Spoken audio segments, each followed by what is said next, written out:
So far, so normal. Ladies and gentlemen, the President-elect of the United States. This is what America does every 4 years.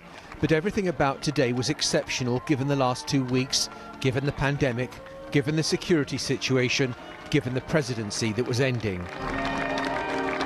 At first glance, the west front of the Capitol looks much as it always does on Inauguration Day. But look the other way towards the Washington Monument, and the normal forest of people has been replaced by a garden of flags. A socially distanced inauguration for a nation tearing itself apart. And repeat after me. The oath of office taken by the man who's now tasked with healing the nation's wounds. I, Joseph Robinette Biden Jr., do solemnly swear that I will faithfully execute the office of President of the United States. Office of President of the United States. The platform where he stood 2 weeks ago was the staging post for the assault on Congress. Then the mob ruled. Today, democracy had come through, but it was a close-run thing. We've learned again that democracy is precious. Democracy is fragile. And at this hour, my friends, democracy has prevailed.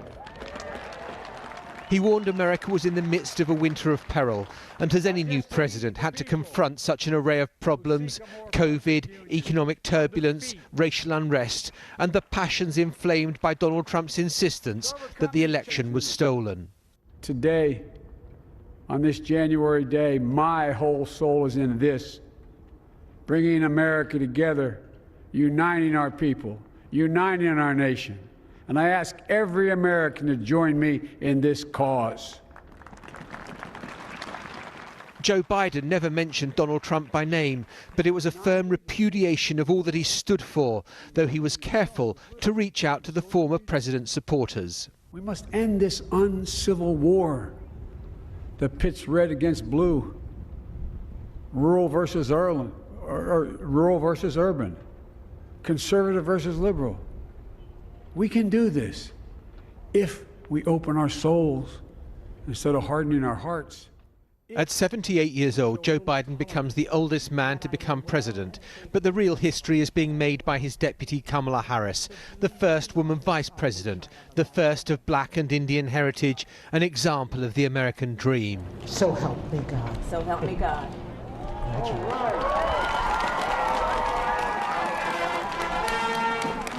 Though COVID has brought drabness, this inauguration had sparkle, with Lady Gaga, complete with gold microphone, singing the national anthem.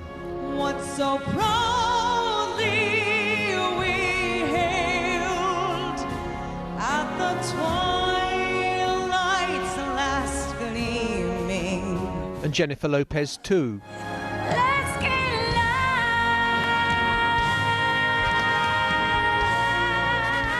The political good and great were out in force. 3 former presidents were in attendance, Republican and Democrat. And former Vice President Mike Pence was there as well, choosing the inauguration over a rival attraction a few miles away. And that's because Donald Trump had decided to break with 150 years of tradition and snub Joe Biden. Normally, the outgoing president meets the successor at the front door and rides with him to the Capitol. But Mr. Trump was slipping out the back, still incapable of accepting that he lost the election. Though the former reality TV host turned film director to try to orchestrate his own departure.